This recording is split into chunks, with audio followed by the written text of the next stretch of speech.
De volta para uma conversa de peso com o jornalista João Ávila. João, e aí hoje o escritor de política.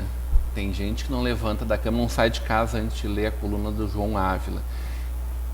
Como é que se faz isso? Como é que se prende dessa forma? Que necessidade é essa que existe, que tu criou?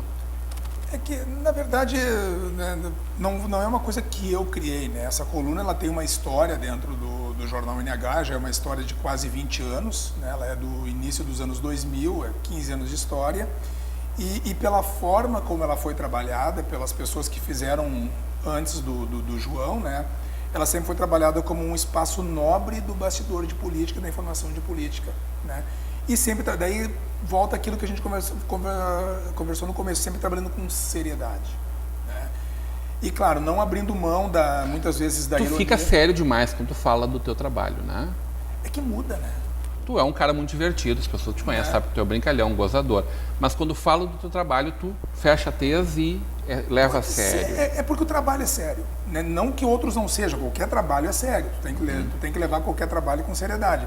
Mas aqui é sério porque tu lida com a situação, com a história, com a vida de pessoas, né, que dependem, né, são pessoas que dependem da imagem delas, certo? Porque o político depende da imagem, depende daquilo que ele faz, daquilo que ele não faz também, e a gente trabalha com isso. E isso mexe muito com eles, mas a gente não pode deixar de noticiar, a gente não pode deixar de fazer uma certa ironia, a gente não pode deixar de recordar, né? E eu digo recordar agora por uma situação. Essa semana eu recebo na redação do Jornal NH o deputado estadual Juliano Rosso, né?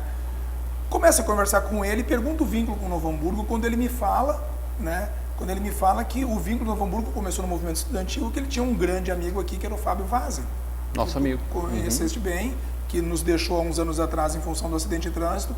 E daí ele conta, né, nesse diálogo, ele conta que o Fábio Vazem coordenou a campanha dele para vereador em Passo Fundo em 2000. Como isso, deputado? Não, ele era representante comercial, passava por lá e na volta de algum lugar passava por lá, deixava material. O primeiro material de campanha dele foi produzido pelo Fábio. Então tu trabalha com coisas, com histórias, uma história boa, ela acaba sendo triste por quem nos deixou, claro, entendeu? Claro. Mas uma história boa. Então isso não tem, isso até então ninguém sabia. Não, né? Sabia. Agora o pessoal fica sabendo. Então isso também é informação. Então o pessoal também é informação, né? E a curiosidade também, aquela questão de bastidores. No início do mês agora eu publico uma informação de que um partido, não, só um pouquinho, nós não estamos apoiando ninguém, nós vamos ser cabeça de chapa na eleição em Novo Hamburgo, né? Quando outro partido já estava se desenhando para costurar junto, né?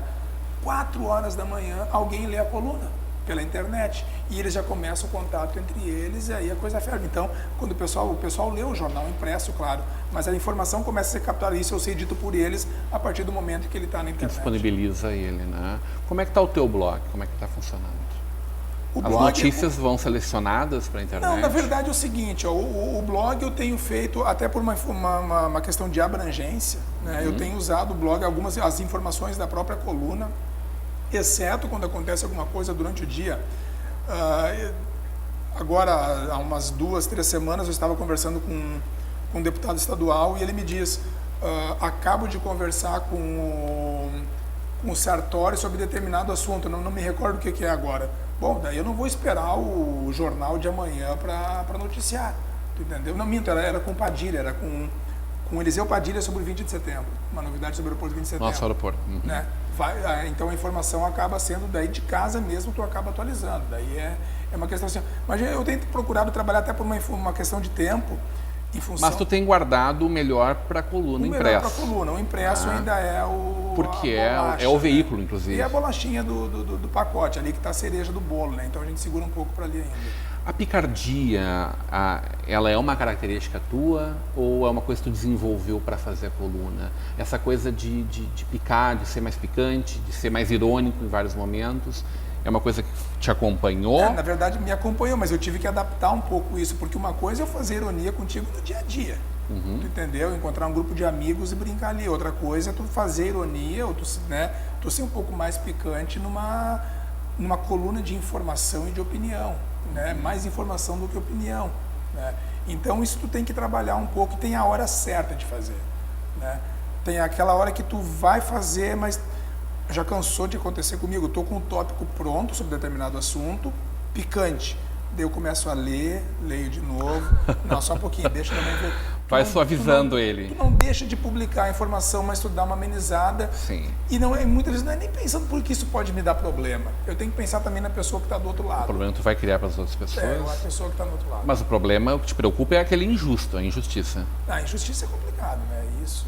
Mas o político não entende assim. Não. O político sempre é uma injustiça?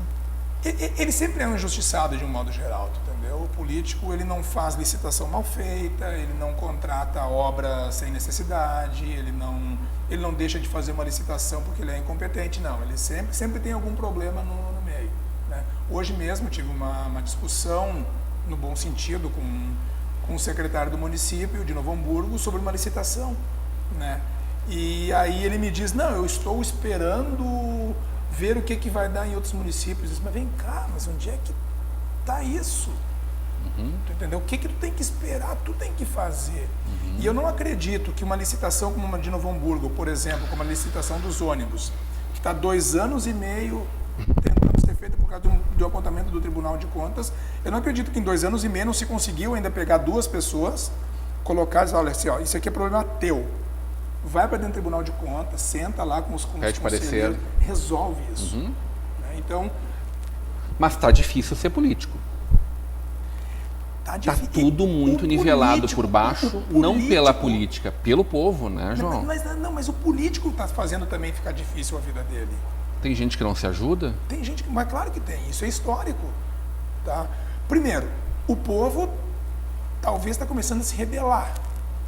Certo? Tem aquela parte do povo que aproveita a situação. E tem aquela parte do povo que está começando a se rebelar. Mas isso é da democracia, deixa fazer. O problema é que o próprio político não se ajuda. Olha o que a gente noticia nos dias, nos meses, nos anos, de problema de fraude, de corrupção, de desvios, tu entendeu?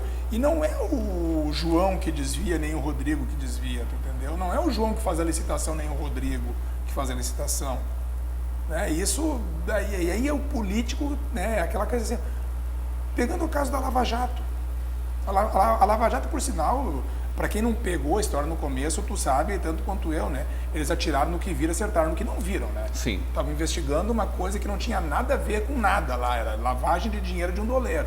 E acabaram no maior escândalo de corrupção. Mas eu te pergunto, este é o maior escândalo de corrupção da história do país? Que se tem conhecimento. Ou este é o que veio à tona? O que se tem conhecimento. Será que isso não era exatamente fruto daquilo que a gente não enxergava antes? Por um conjunto de fatores? O Brasil, Rodrigo, isso é uma frase minha do João, né? O Brasil nasceu para ser roubado, nasceu para ser desviado. Coroa portuguesa levou daqui o que tinha e o que não tinha. Sim. Né? Depois da República teve aquele rolo ainda com a Inglaterra, o que é meu, o que é teu. Tu entendeu? Então, historicamente, o Brasil enfrentou esse tipo de coisa. Agora, também não adianta tu querer me contar agora porque eu sou o governo que estou trazendo à tona isso. Não. Tu deveria ser o governo que não deveria permitir isso. Tu entendeu? Porque se tu pega assim, ó, não interessa o governo A, governo B ou governo C, a gente ouve falar de corrupção, eu ouço falar de corrupção desde que eu sou pequeno. Mas se a gente pegar a história, a gente foi pequeno um dia, né? Se a gente pegar a história, a corrupção ela acompanha a trajetória do país. Agora, por que tu não pode simplesmente ser o aplaudido por ter tornado público? Não, cara, tu teria que ter acabado com isso. E quem é que vai acabar com isso? Alguém vai acabar com isso, João? Não creio. Não é do ser humano isso em primeiro lugar e da nossa cultura isso em segundo lugar?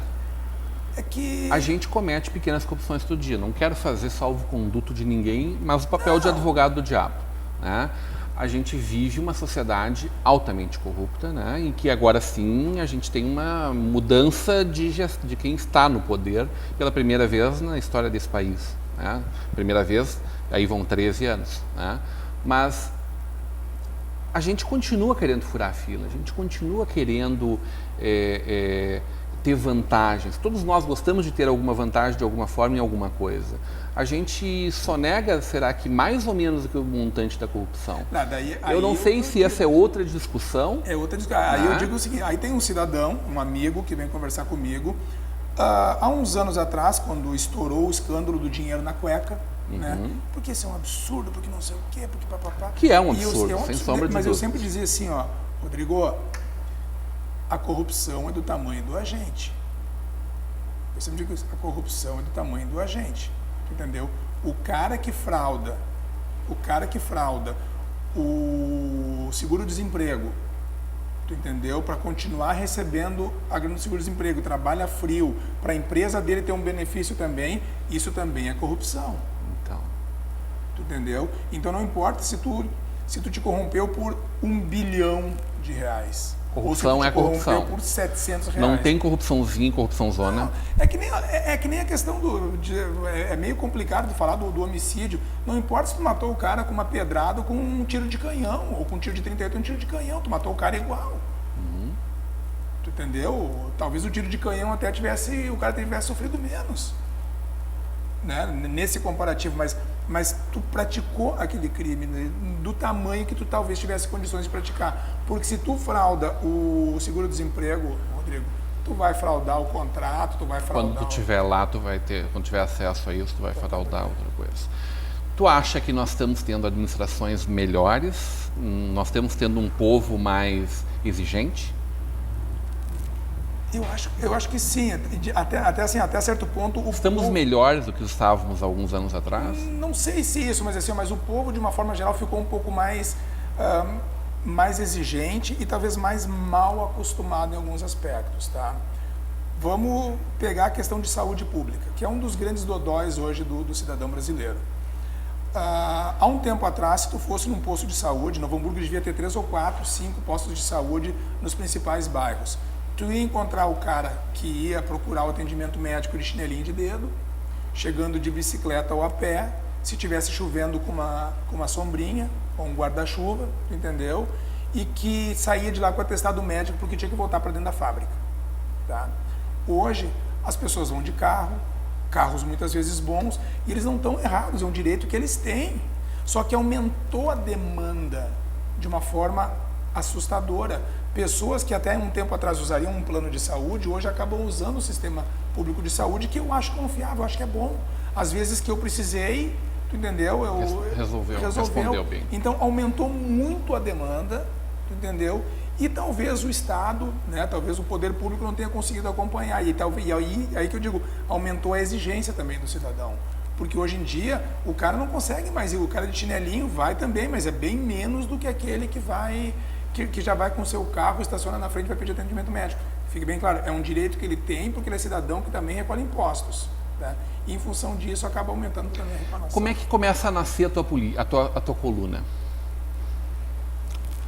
A de amanhã está escrita? A de amanhã está escrita. E a de depois da manhã, como é que ela acontece? Já está na cabeça. Ela chega para ti de que forma?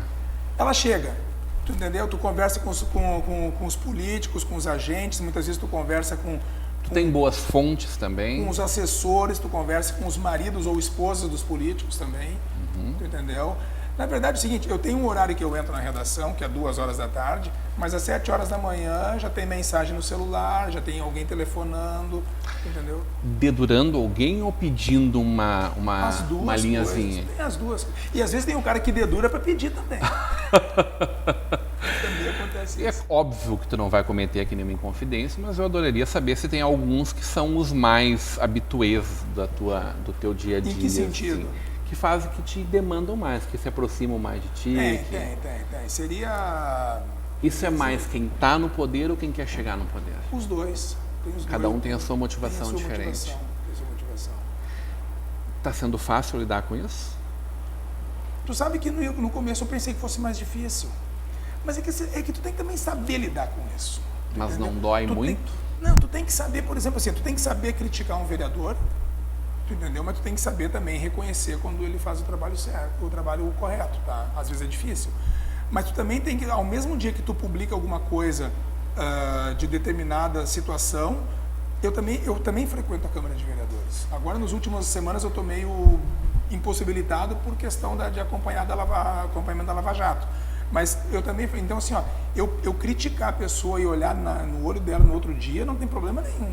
Isso eu lido com muita tranquilidade, né? Então isso. Mas foi uma coisa que tu aprendeu a fazer? Aprendi, tu tem que aprender. Teve que fazer. Tem que aprender. Como é que tá? É um homem que caminha bastante, né? Tem cuidado da saúde, mas sabe cozinhar muito bem, né? Como é que tu tá lidando com isso? Cozinhar bem eu não digo, né? Que eu sei cozinhar bem. Eu gosto de cozinhar, né? Eu gosto de cozinhar. É uma coisa que veio da adolescência ainda. Quando eu estudava no ensino médio, a mãe, protetora do jeito que ela era, ela queria deixar sempre a jantinha pronta. Eu dizia, não, mãe, não precisa que hoje eu não vou jantar. Só que eu chegava em casa às 11 da noite, ia para a cozinha. Mas tu ia para fazer mesmo, porque tu gostava de fazer. O objetivo era fazer, e assim fui aprendendo. Aprendi muitas coisas com ela, e o que eu gosto de fazer é aquela coisa caseira, sabe? Não me pede para fazer estrogonofe, que não... Entendeu? Uma boa comidinha caseira. Eu gosto da comidinha caseira, panelinha de ferro. E se tiver um fogãozinho a lenha para fazer, então melhor ainda. Grande prazer conversar contigo. Rodrigo, prazer é meu. Quero que tu volte sempre para poder contar aí um pouco mais dos bastidores. Hoje a gente conversou e conheceu um pouco mais do jornalista João Ávila. Continue agora com a programação da nossa Vale TV.